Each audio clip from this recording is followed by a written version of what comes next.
បាទសូមគោរពនឹងជម្រាបសួរពុកម៉ែបងប្អូននេះគឺជាសកម្មភាពរបស់រដ្ឋបាលខេត្តស្វាយប៉ោដែលបាននាំយកថវិការ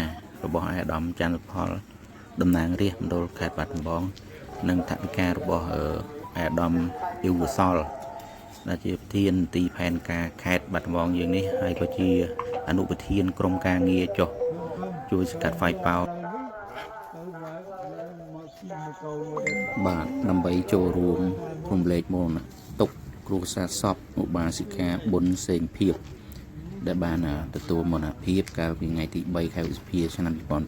2026ក្នុងជនមានអាយុ55ឆ្នាំដោយជំងឺរោគីពីតបាទដែលស្ថិតនៅក្នុងភូមិកម្មករ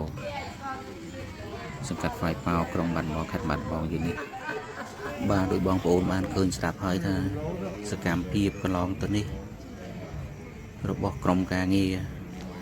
តំណាងឲ្យអាដាមច័ន្ទផលបានពំនាំយកនៅថវិកាមួយចំនួនដើម្បីយកមកចែករំលែកដល់ក្រុមគ្រួសារសពបាទនិងក្រុមការងាររបស់គណៈបកប្រជាជនកម្ពុជាចុះជួយនៅក្នុងសង្កាត់ស្វាយប៉ោយើងនេះផងដែរបាទដើម្បីសម្រាលនៅទុក្ខលំបាករបស់ប្រជា